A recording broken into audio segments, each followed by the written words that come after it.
customer ni nak buat B5, B7. Maksudnya dia beli kereta ni kat kawan dia settle loan. Lepas tu dia beli, dia sambung, dia buat loan baru lah atas nama dia. So kita buat persatuan B5, B7. Ambil dekat ni mana, RHB Bank KL. Hari tu dia nak, hari tu aku minta awal, aku cadang awal, dia suruh lewat. Betul bila hari ni dia suruh awal sebab dia ada busy, ada meeting lagi. Aku kata aku try. So bila aku dah try sampai awal, sekarang pukul 10.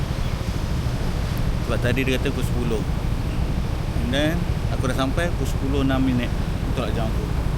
Kalau jam aku 10 minit. Dia tak sampai lagi. Dia kata pukul 10.30 baru sampai.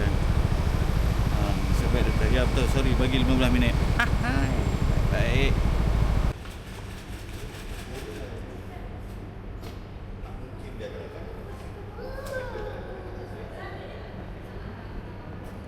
B7 report lah, bukan kasih dia.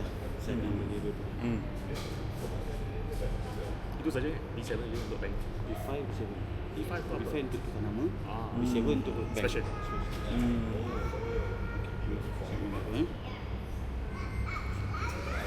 Okay.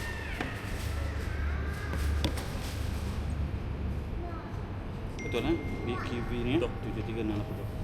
Salah bagi geran tak? Ada? Ada. Okay, you punya nombor telefon 01.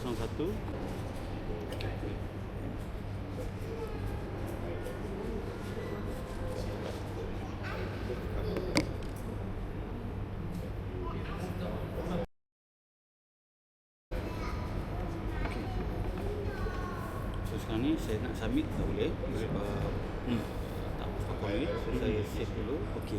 Yang continue later. Okey. So saya dah buat platform B5, B7, baru saya buka lah. Okey. Saya buka balik, saya review. Terus nama seller you. Okey. Saya dah save kat sini lah. Okey. Itu je. Itu saja. Siap. Selepas tu ikan bagi kereta balik ke Malaysia Ya, lah. saya hantar sini. So saya ambil kereta, saya hantar, saya call you. Boleh. You ada sini. Saya kasih. Saya bagi nombor. Okay. Okay. Saya risau masa nak hantar tu tak ada. Ya, Tak ada seorang betul, susah betul. nanti. Ada. Okey. Itu je. Geran ni saya pegang. Okey. Alright. So nanti you call saya lah. Nombor ada kan? Ya, ada. Sudah hantar. Alright. Kereta you tahu lah. Boleh. Okay, thank you. Alright. BKV 736. Alright.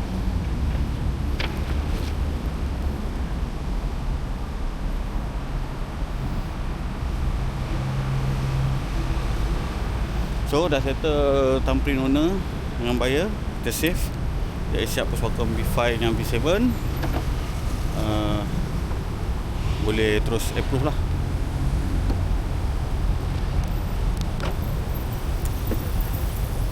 Let's go. Bismillahirrahmanirrahim. Okay, Alhamdulillah. Kereta siap. Lulus B5 dan B7. So aku dah check tadi untuk approval okey. JPJ submission semua tak ada, blacklist tak ada apa. Maksudnya owner baru ni, buyer dia loan dengan bank tu dah lulus. So aku boleh approve lah. So aku tunggu payment supaya aku approve. So boleh hantar kereta lah dekat RHB Bank KL. Kita ni dia. Alright, let's go. Bismillah.